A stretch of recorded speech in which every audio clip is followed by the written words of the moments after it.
청소년부, 하나님께서 우리 청소년부 한 사람 한 사람을 뜨겁게 만나주고 싶어 하세요. 한 주 동안 전도사님은 우리 청소년부가 살아계신 하나님을 만나기를 간절히 기도했답니다. 오늘 거룩하고 복된 주일 하나님께서 우리 청소년부 한 사람 한 사람을 불러주셨는데, 교회에 나와서 예배 드리지 못한다 할지라도 하나님을 경외하며 진실하게 예배 드리기를 바라요. 다 같이 은혜 받으실 하나님의 말씀은 요한복음 14장 16절에서 17절 말씀이에요. 전도사님이 읽어볼게요. 내가 아버지께 구하겠고 그분은 너희와 영원히 함께 있을 다른 보혜사를 보내주실 것이다. 그분은 진리의 성령이시다. 세상은 그분을 보지 못하고 알지도 못하므로 그분을 받을 수 없다. 그러나 그분이 너희 안에 계시고 너희는 그분 안에 있기 때문에 너희는 그분을 아는 것이다. 아멘. 자, 우리 청소년부, 오늘까지 살아온 인생 가운데 언제가 가장 행복했었는지, 언제가 가장 잊을 수 없는 기쁨의 날이었는지 기억나나요? 전도사님은 오늘까지 인생을 살아오면서 가장 행복했던 날은 예수님을 만났던 날, 살아계신 성령 하나님이 내 안에 오신 충격적인 그날이에요. 성령을 받기 전까지는 전도사님은 많은 사람들 앞에 참 밝은 사람처럼 보였지만 실상 나 혼자 있는 자리에서는 외롭고 우울하고 내 영혼은 울고 있었어요. 살아계신 하나님을 만났을 때 지옥에서 나뒹구는 듯한 경험을 통해 예수님의 십자가에 피를 붙잡고, 예수님 나 좀 살려주세요. 나는 죄인입니다. 나를 구원해주세요. 간절히 회개할 때 성령 하나님이 전도사님 안에 오셨어요. 성령 받고 전도사님의 인생은 완전 새로워졌다는 거예요. 그 순간을 아직도 잊을 수가 없어요. 지옥에서 천국으로 옮겨졌던 그 시간, 살아계신 하나님이 내 안에 오셨던 그 순간, 우리 청소년부가 살아계신 성령 하나님을 내 안에 모셨으면 좋겠어요. 그것은 추상적인 말이 아닌 경험이에요.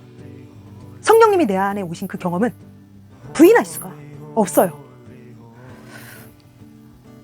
예수님의 십자가의 사건과 부활의 사건이 있기 전에는 그 어떤 누구도 성령을 받은 사실이 없었어요. 왜냐하면 죄사함 받지 못한 죄인에게 거룩하신 성령님이 오실 수가 없었기 때문이에요. 그러나 예수님의 십자가의 사건이 있고 우리 예수님이 부활하시고 승천하신 다음에 약속하신 성령님을 마가의 다락방에 성령님을 사모하며 기다렸던 제자들에게 부어주셨어요. 성령은 사모하는 자에게, 간절히 기다리는 자에게 찾아오셔요. 전도사님은 어렸을 때 성령님을 오해해가지고 성령 받고 방언을 말하면 교만해진다 생각을 했어요. 그래서 나는 한국말로 충분히 기도하고 있는데 굳이 성령 받고 방언을 말할 필요가 있을까 싶어서 난 방언 안 받아도 돼, 성령 안 받아도 돼, 이렇게 얘기하고 다녔다는 거예요. 그런데 대학에 가고 이제 막 세상이 너무너무 재밌고 죄 짓는 게 너무너무 즐거웠을 때 전도사님 안에 기쁨이 사라지는 거예요. 죄를 짓는 순간은 행복하지만 그 죄 때문에 항상 우울하고 항상 힘들고 고통스러운 삶을 살아가며 어느 날 성경을 읽는데 우리 안에 계신 성령 하나님이 말할 수 없는 탄식으로 내 영혼을 위해 친히 간구하신다는 그 말씀을 로마서 8장에서 읽었어요. 그래서 이게 방언인가? 방언 기도인가? 하나님 앞에, 하나님, 내가 구할 바를 모를 때 성령께서 하나님의 뜻대로 내 영혼을 위해 기도해 주시는 이 기도가 방언 기도인가요? 그럼 나도 주세요. 나도 이 기도 받고 싶어요.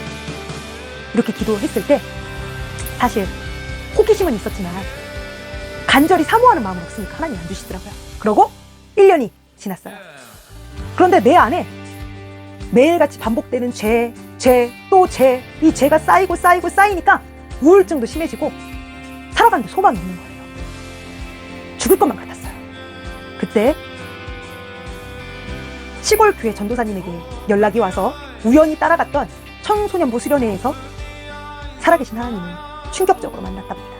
내가 얼마나 죄인이었는지, 내가 얼마나 교회만 다녔지 지옥 갈 사람이었는지 나의 실상을 알게 된 충격적인 수련회였어요. 막 하나님 앞에 하나님 나 좀 살려주세요. 예수 피로 용서해주세요. 나는 죄가 싫고 지옥이 싫어요. 막 이렇게 기도할 때 성령님이 내 안에 오셨는데 전도사님은 그때 방언을 받았어요. 방언 기도에 대해서 아는 친구도 있고 방언 기도가 뭐야? 이렇게 전혀 모르고 처음 들어본 친구들도 있을 거예요. 이 방언 기도는 사도행전 2장 2절에 마가의 다락방에서 성령을 간절히 기도했던 제자들에게 성령님이 강림하시며 또 성령의 충만함을 받고 각기 다른 방언으로 말하기 시작했다 하신 그 방언이에요. 전도사님은 이 방언을 받고 나서 기도가 너무너무 간절해지고 기도하는 게 너무너무 쉽고 재밌어졌어요. 이 방언 기도는 천국의 말이에요. 무조건 하나님께 상달이 되어지고 응답이 있는 기도랍니다. 이 방언을 많이 하면요 영이 깨끗해지고 나를 향하신 하나님의 뜻이 알아지고 이 방언으로 기도할 때 성령께서 과거와 현재와 미래를 위해 나를 위해 간절하게 기도해 주시는 너무너무 소중한 기도예요. 고린도전서 12장 13장에 보면은 성령의 9가지 은사에 대해서 나와요. 지혜, 지식, 믿음, 능력, 영분별, 병고침, 예언, 방언, 통변, 이 9가지의 은사들에 대해서 나오는데 전도사님은 성령 받고 기도를 많이 할 때 하나님께서 많은 은사들을 주셨어요.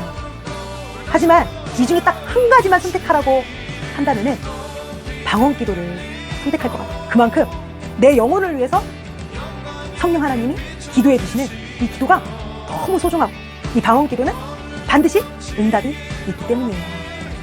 경험해보지 못한 사람은 몰라요. 우리 청소년부가 하나님을 뜨겁게 만나고 성령님을 내 안에 모셔드리고 또 성령의 충만함으로 하나님과 열려서 이 방언으로도 기도하며 과거와 현재와 미래를 하나님께서 책임져 주시는 사람이 되기를 기도할게요. 자, 전도사님 기도하겠습니다. 살아계신 하나님 우리 아버지, 우리 청소년부에게 성령을 부어주시기를 주님 원하시는데 사모하지 않고 간절히 기다리지 않으면 절대 방언을 받을 수도 없고 성령님을 내 안에 모셔드릴 수도 없습니다. 하나님, 우리 청소년부가 예수님 만나기를 간절히 사모하게 도와주시옵소서. 청소년 때에 예수님을 만나 평생에 성령님께 이끌리는 인생을 살아가도록 축복하여 주시옵소서. 회개하고 거룩하여진 자가 성령님을 내 안에 모실 수 있습니다. 날마다 예수님의 십자가의 은혜 앞에 그 피의 공로 앞에 회개하는 우리 청소년부가 되게 도와주세요. 감사드리며 우리 구주 예수님의 이름으로 기도합니다. 아멘.